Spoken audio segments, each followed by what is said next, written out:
Hi everyone, and thank you all for being here. Today I want to share with you what I hope is a story of encouragement to other LGBT people in the Salvation Army. As Margot said, I'm a third-generation Salvationist. I grew up in a little town with a bustling Salvation Army corps, and I became a soldier at the age of 15. I engaged in many of the groups, especially the music groups, and I attended the services. I have always felt that the Salvation Army was the right place for me, for service and for the worship of God.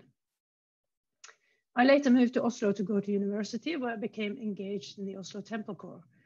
Towards the end of my studies, I had to come to terms with the fact that I was gay.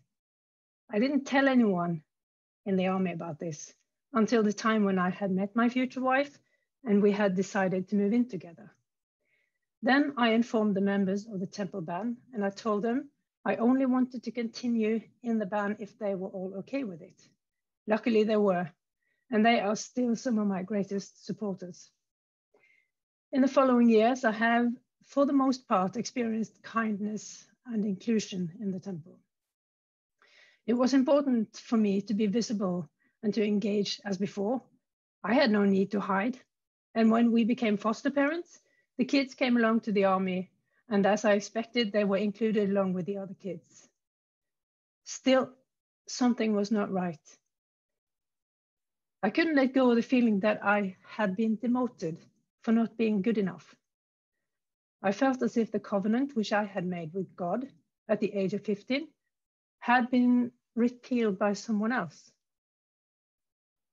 This was reinforced when my kids started to ask me, why do you always wear a jumper?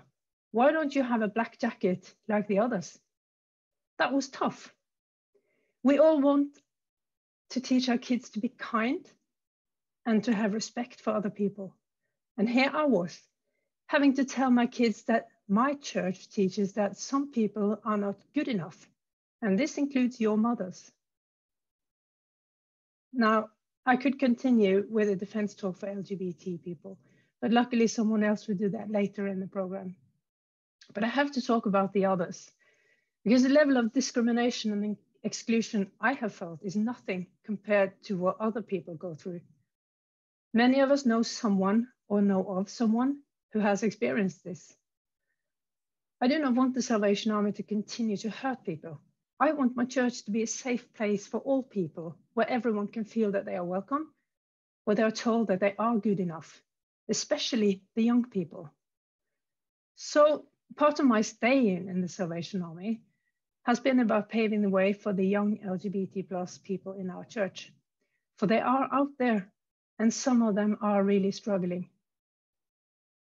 However, it's not easy to work for more inclusion in a church where conversations about this topic always has been silenced. My strategy was the power in numbers. I wanted to find as many Salvation Army people as possible who are inclusive and maybe even LGBT plus. So in 2010, some friends and I established a closed Facebook group for inclusive members of the Salvation Army. Following this, we discovered two things. One, many in the Salvation Army are inclusive, and some dare to stand for it. And two, many who are inclusive are too afraid of what other people might say, and some are actually afraid of losing their jobs. This is why dialogue is important.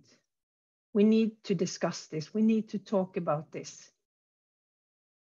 Our Facebook group now has over 800 inclusive members, and it's become an open group. And the members have a connection with the Salvation Army throughout all the Nordic countries. This gives me hope for the future. One officer who has been really supportive of LGBT matters is my present corps officer. When in 2019, he asked me if I wanted to be re-enrolled as a soldier, I immediately said yes, as I was confident that I now had a lot of support throughout the Salvation Army in Norway. I had then been an adherent for 19 years. Following this event, I had several people in the Corps come up to me to say they think that this was about time. I hope that this has all contributed to getting the Salvation on the move towards more inclusivity towards LGBT plus people.